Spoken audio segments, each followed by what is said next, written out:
Maksudnya, kena betulkan fikiran Nabi-Nabi terdahulu adalah orang Islam. Beragama Tauhid, beragama Hanifah, millat Ibrahim Hanifah. Syariat Musa, syariat Isa alaihissalam, semuanya menuju kepada Tauhid. Kita perlu ingat ya, bahwasanya Nabi-Nabi bukan berbangsa Yahudi. Kita telah disalahfahamkan oleh penulisan Western. Saya boleh jawab benda ni dengan confident sebab saya dah buat poster tadi. Poster 8x4 kaki tu, saya sendiri berkata, kesianlah kita umat Islam ni, kita telah diberi maklumat yang salah. Bila kita buat tu kita nampak macam cermin, Prof. Azam. Bila kita buat saya kata, kena beritahulah kepada orang ramai ni, Nabi-Nabi bukan daripada Yahudi. Yahudi ni, dan kita, sebab kita baca buku yang Western tulis, dan kadang-kadang kitab-kitab Arab pun, dia tidak buat poster yang macam tu. Dia pun baca daripada orang. Dia tidak ada tanakul fikiran, tak ada. Ya? Jadi apa yang saya ingin beritahu di sini ialah, siapakah Yahudi? Kalau mengikut dalam tarif Abu Fida dalam bukunya, Abul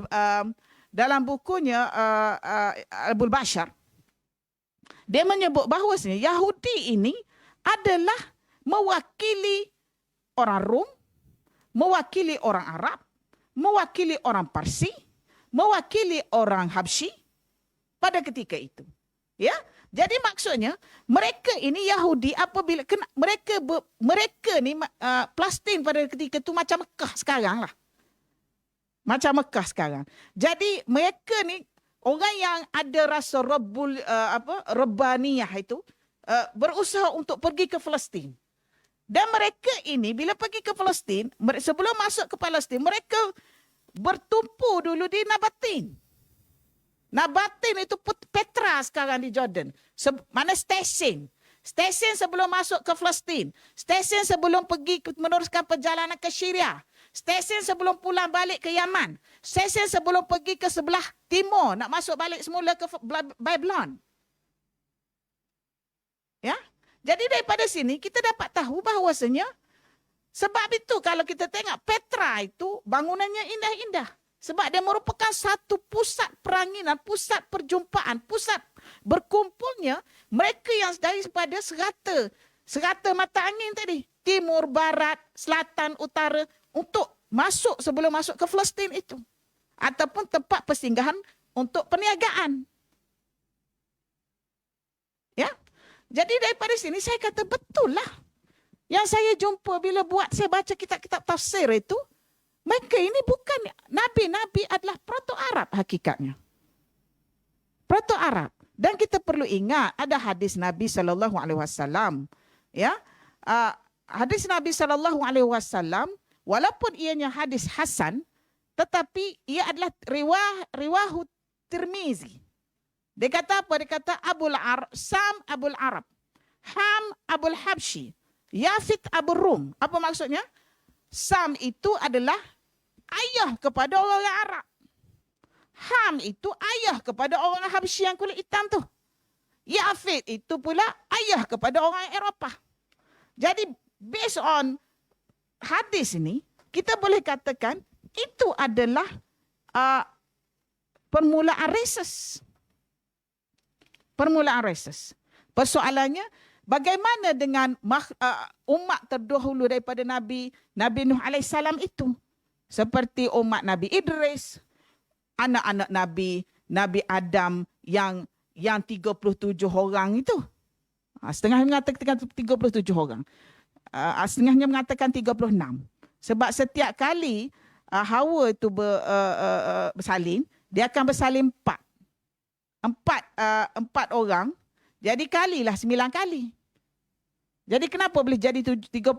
Ada yang mengatakan Nabi Syis itu lahirnya bersendirian. Kenapa? Kerana dia special. Kenapa dia special? Sebab Nabi Adam AS minta bantuan daripada Allah, gantikanlah Syis ini, gantikanlah Habil yang dibunuh itu dengan anak yang lain. Yang persis seperti Habil. Maka Allah Ta'ala bagi Syis. Kurniakan Syis. Dan kalau saya tengok dalam genealogi yang saya buat itu, Syis itu merupakan bapa kepada manusia ini. Hasil daripada Nabi ialah Abul Bashar itu Adam AS. Tetapi Syis itu melahirkan keturunan Anbiya itu. Daripada Idris, kemudian Nuh, kemudian anak Nuh ini ada 5, dan seterus dia ada Amur, dia ada Arfakhshad, dia ada Airam, dia ada Aram. Ya, saya ingat benda tu. Jadi anak yang kelima itu namanya Aram. Mana asalnya orang Aram ni? Cucu Nabi Nuh yang kelima, cucu Nabi Nuh yang daripada anak Sam yang kelima tu, Damsyik. Damsyik sekarang itulah dikenali sebagai kota Aram dulu. Ya, apa yang ingin saya nak beritahu di sini, persoalan penggunaan bahasa. Apakah perbualan dituturkan oleh Nabi Musa, perbualan Nabi Isa alaihissalam sehingga dia menjadi satu masalah besarlah kepada dunia hasil daripada maklumat yang didapati dalam perjanjian baru dan perjanjian lama sekarang ini dalam Bible. Betul ke Torah itu ditulis dalam bahasa Hebrew? Betul ke Injil itu ditulis dalam bahasa Aramaik? Dan apakah itu bahasa Aramaik? Dan apakah itu bahasa Hebrew? Saya melihat pandangan mengatakan Torah yang pertama itu ditulis dalam bahasa Hebrew, bahawasanya Nabi Musa alaihissalam bercakap bahasa Hebrew, saya tidak bersetuju, Prof. Azam. Sebab bahasa Hebrew, dia mengatakan bahasa Hebrew itu daripada Abir bin Shalih. Abir bin Shalih bin Fakhish bin Arfakhshad. Jadi maksudnya Abir, kalau kita kata Ibrani betul. Tetapi dia Western tukar kepada Hebrew. Jadi kita yang lepas-lepas ni sebab Western tu dia penjajah, kan? Most of them yang penjajah tu, Arab pun ikutlah. Okey, Ibrani tu Hebrew lah, semua setuju lah.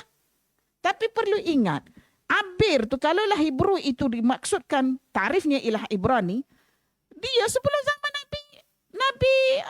Nabi Ibrahim lagi. Sebab dia, Abir itu cucu kepada Arfakhshad. Arfakhshad ni cucu kepada Arfakhshad. Arfakhshad anak kepada anak kepada Sam. Anak yang ketiga daripada Sam bin Nuh tadi. Yang Rasulullah kata Sam Abul Arab tadi. Masa tu Nabi Ibrahim tak ada lagi. Nabi Ibrahim ada ni ketika zaman Falih dah. Dan kita perlu ingat Balia itu Nabi Khaidir itu dari jujur Arfakhshad itu.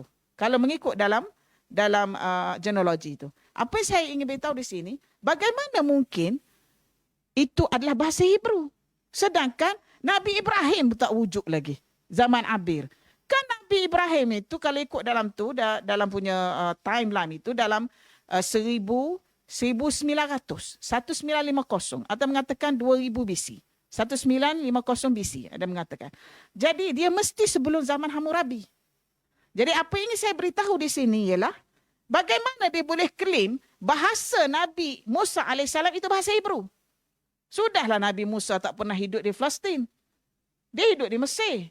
Yang kedua, bahasa Hebrew kalau dinisbahkan kepada Abir bin Shalih bin Arfakhshad adalah tidak tepat. Adalah tidak tepat kerana masa tu Abir ini tak wujud, hanya Nabi Ibrahim tak wujud lagi. Macam mana terlalu jauh? Nabi Musa AS 1000 BC. Ini berlaku penipuan ni. Sebab tu kita sebagai orang Islam, kita sendiri kena kaji. Walaupun kita baca kitab-kitab, kita baca tulisan Western, kebanyakan Western bila menceritakan pasal ancient, mereka tidak menumpukan kepada prophets. Mereka lebih menumpukan kepada kingdoms. Apabila mereka menumpukan pada kingdoms, maka konsep tauhid itu tidak dibentangkan. Kingdoms ini kebanyakannya antauhidik. Sebab itu kita bila sibuk pasal ancient, semua kita melihat suatu orang kata black hole. Lubang hitam. Kita tak tahu apa benda. Sebab kita mendapat maklumat yang salah. Cuba kita sendiri, tapi kita sendiri orang Islam yang kaji, kita dapat tahu ini kenyataan yang sebenar. Betul lah apa yang Quran sebut dalam kitab-kitab tafsir, Quran sebut tentang Anbiya itu. Tetapi kenapa saya tidak berjumpa dalam kitab-kitab dalam tulisan Western?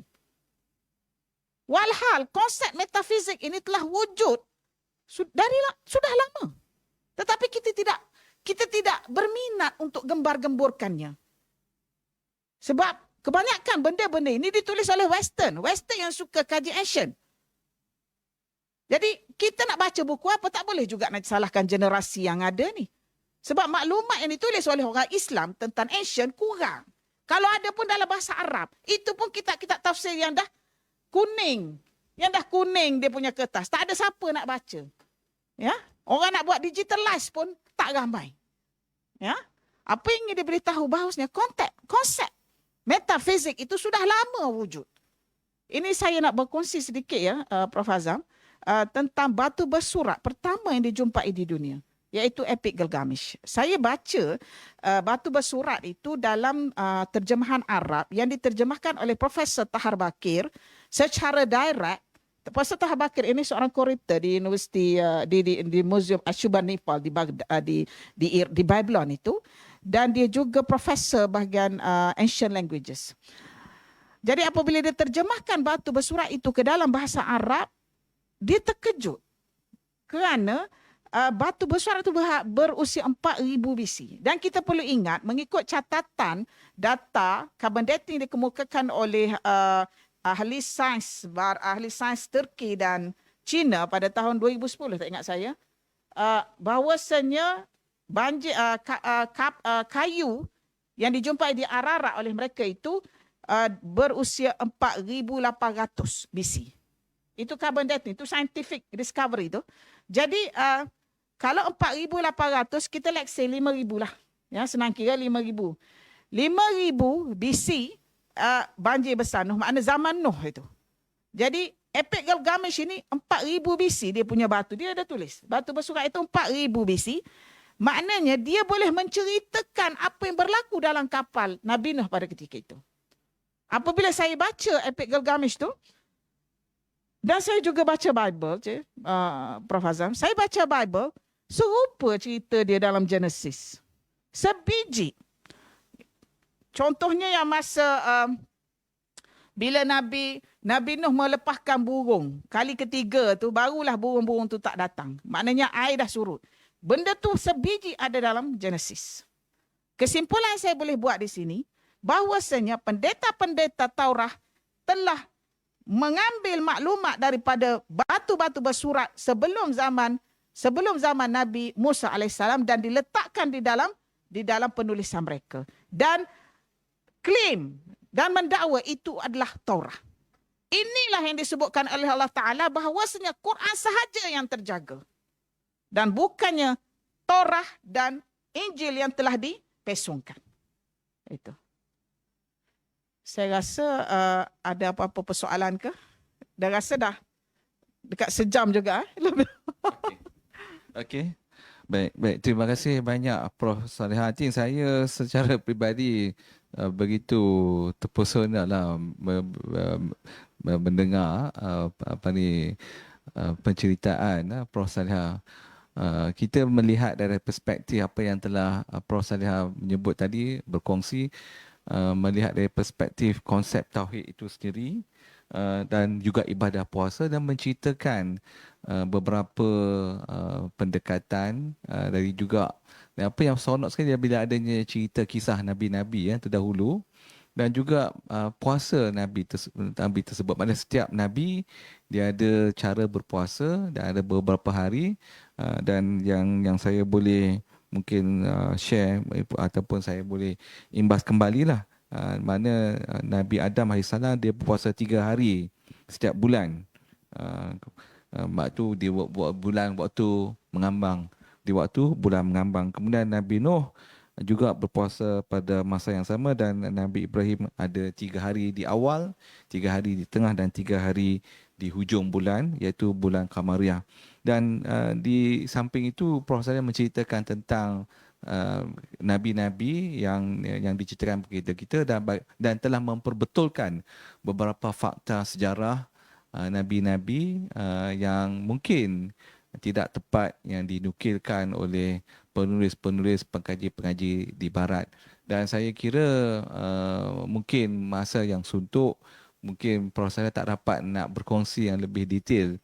Saya ingat bila cerita kisah-kisah Nabi ini yang semuanya tertulis, ternukil dalam Al-Quran, itu sebenarnya satu penceritaan yang begitu seronok kalau kita dapat lebih masa. Tapi kita pada hari ini kita mempunyai masa yang terhad, jadi kita tak bolehlah nak mendengar lebih lagi. Tapi insya-Allah kalau ada di masa yang lain kita boleh dapatkan cerita tu. Atau pertama sekali apabila Prof. Saleh dia boleh ingat dalam ingatan dia segar sebab dia buat poster daripada Nabi Adam sampailah ke Nabi Muhammad, tahun-tahun dia dan sebagainya. Saya ingat satu benda yang bagi masyarakat kita, saya rasa itu amat penting bagi kita untuk mengenali Nabi Muhammad dan juga Nabi-Nabi sebelumnya. Dan saya terpesona juga apabila proses menceritakan bagaimana bukti konsep tauhid itu dengan kejadian manusia yang asal itu, iaitu Nabi Adam AS, dan diceritakan kisah-kisah itu di awalnya, dan ini semua telah dinukilkan dalam Al-Quran sebagai panduan kita. Dan begitulah sebenarnya Al-Quran itu banyak ceritanya dan menjadi pedoman bagi manusia. Kerana itu dia ada ayat-ayat untuk orang beriman dan ada untuk manusia keseluruhan. Dan rata-ratanya apabila seseorang itu dia meneliti Al-Quran, maka bagi mereka yang bukan Islam, lazimnya dan dapat hidayah Allah SWT, mereka akan memeluk Islam kerana menceritakan keadaan yang sebenar itu kalau dapat dan kami mengucapkan juta terima kasih pada Prof. Saleh. Jadi dengan masa yang berbaki tidak berapa ini, kita ada beberapa soalan. Yang pertama sekali daripada Aina Halim. Saya mohon bertanya, oleh kerana para Nabi dan Rasul terdahulu mengamalkan ibadah berpuasa menurut kaedah tersendiri, ada pendapat bukan Islam yang mengatakan bahawa Nabi Muhammad SAW meniru tradisi Nabi-Nabi sebelum baginda untuk mencipta amalan berpuasa sebulan di bulan Ramadan. Apa pandangan Prof? Baik, terima kasih Aina Halim ya. Soalan yang bagus. Sebab itu kita perlu perbetulkan persepsi ataupun pandangan kita bahawasanya Nabi-Nabi itu bukannya Yahudi dan Nabi-Nabi itu adalah orang Islam. Nabi-Nabi itu adalah beragama Islam.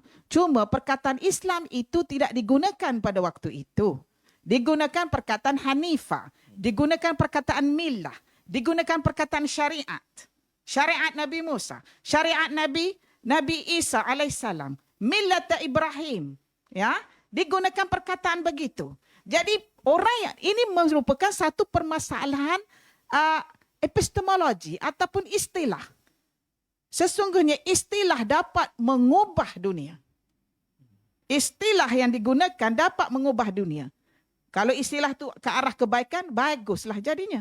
Kalau ke arah kesesatan, maka makin sesatlah generasi seterusnya. Berbalik kepada soalan Aina Halim ini, dia kata ada pendapat non-Muslim mengatakan Nabi Muhammad SAW meniru tradisi Nabi-Nabi sebelum baginda untuk mencipta amalan berpuasa sebulan di bulan Ramadan. Sebab tu kita kata Nabi-Nabi itu orang Islam, agama tauhid. Kenapa pula Nabi Muhammad SAW tidak boleh meniru? Tirulah.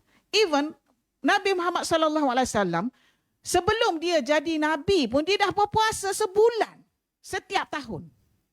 Dia dah berpuasa sebulan setiap tahun. Apabila berlaku biasah pada dirinya, biasah itu apa? Kerasulan itu telah diangkat sebagai rasul, maka yang sebulan itu ditambah pula dengan Kamis Isnin. Seminggu ada 2 kali dia puasa. Maknanya puasa ini bukannya meniru nabi-nabi yang itu adalah tauhid. Itu adalah tazkiyatun nafs. Pokoknya kena betulkan fikiran nabi-nabi terdahulu adalah orang Islam. Beragama Tauhid. Beragama Hanifah. Millat Ibrahim Hanifah. Syariat Musa. Syariat Isa alaihissalam. Semuanya menuju kepada Tauhid. Okey? Saya rasa sudah terjawab.